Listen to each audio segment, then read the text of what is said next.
अलवर क्रय विक्रय सहकारी समिति की ओर से प्याज मंडी में सरसों, गेहूं और चने की खरीद जारी है, लेकिन किसानों को खुले बाजार में फसलों का ज्यादा दाम मिलने के कारण वे सरकारी खरीद के प्रति उदासीनता दिखा रहे हैं। समिति के महाप्रबंधक जगदीश प्रसाद ने बताया कि सोमवार को केवल 3 किसान ही सरसों की फसल को बेचने के लिए सरकारी खरीद केंद्र पर पहुंचे।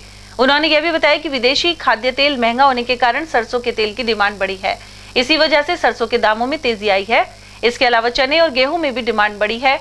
महाप्रबंधक के अनुसार सरकारी केंद्र पर मार्केट भाव से कम रेट पर खरीद की जा रही है, इसी कारण यह किसान अपनी फसल बेचने के लिए नहीं पहुंच रहे हैं।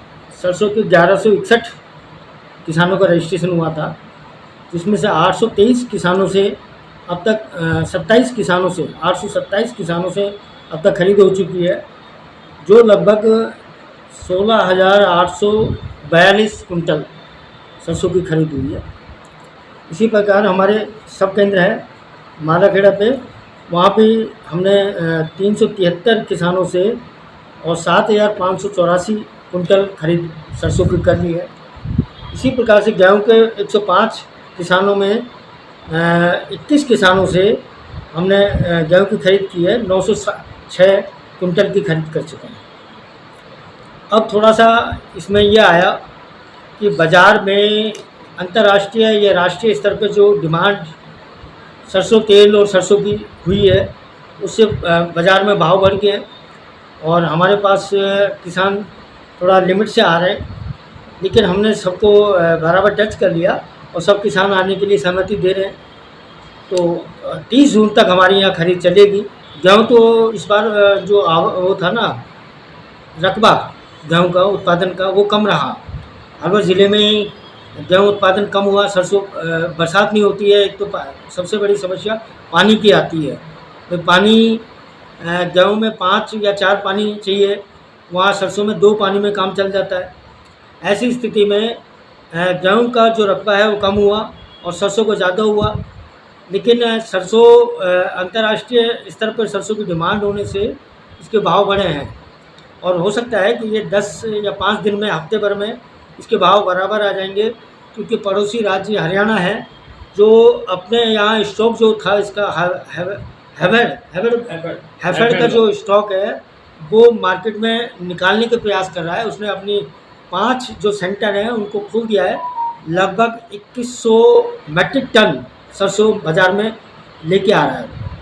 तो गेहूं के और चने के भाव बढ़ने क्या कारण? अब सरसों चने का तो हो सकता है भाई, ये सोशल डिमांड है, चने की सोशल डिमांड है, बेसन और ये अन्य चीज़ें हैं जो इसी से तैयार की जाती है। और चने में भी इस बार पैदावार कम हुई है। अलवर ज़िले में तो कम हुई है, इतना नहीं है जो पहले होता था अपने थानागाजी और इधर बांसु साइड में, वहाँ भी चना नहीं हुआ इतना ज़्यादा। सर, आपका जो फड़ है, आपका जो माल खरीद केंद्र है, तो यहाँ पर आज बिल्कुल भी किसान नहीं, आज खाली पड़ा हुआ है? नहीं, 3 किसान आए थे जिनकी हमने तुलाई करा के और ठंड में ही उनको वापस भेज दिया।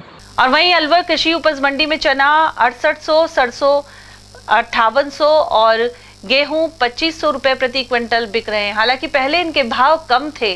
कारोबारी अभय सैनी ने बताया कि पिछले 1 माह से कृषि उपज मंडी के भाव में कुछ सुधार हुआ है। सरसों के बाजारों में पिछले 1 महीने में लगभग 1000 रुपए की तेजी आई है। 5950 रुपए तक ऊपर में सरसों बिक गई थी। अभी 2 दिन से 5800 रुपए 42 लैब यानी 1 क्विंटल में 42 किलो तेल जिस सरसों में निकलेगा उसका ये भाव बताया जाता है। वैसे तो चने में भी काफी अच्छा रहा है। चना भी आज 5800-5900 रुपए तक के 6800 रुपए तक बिक गया है। 6800 रुपए चना जो बिका है उसमें भी काफी तेजी आई, लगभग 1800 रुपए क्विंटल की तेजी आई है। चना हमारे यहाँ ठीक पैदा होता है और पिछले साल इन दिनों में चना लगभग 5000 के लगभग था और चने की वजह से हमारा एरिया जो है वो धीरे धीरे पानी की कमजोरी की वजह से चने की ओर भी जा रहा है। गेहूं भी आज 2450 रुपए तक बिका है। वैसे तो 2575 रुपए तक गेहूं बिक गया था। अभी सभी फसलों में हल्की तेजी है और ऐसा लगता है कि अभी इस तेजी बनी रहेगी, क्योंकि जिस तरह का वातावरण है, जिस तरह की पैदावार का है, उससे मांग आपूर्ति में फर्क है और किसानों को इन भावों में एक खुशहाली नजर आ रही है।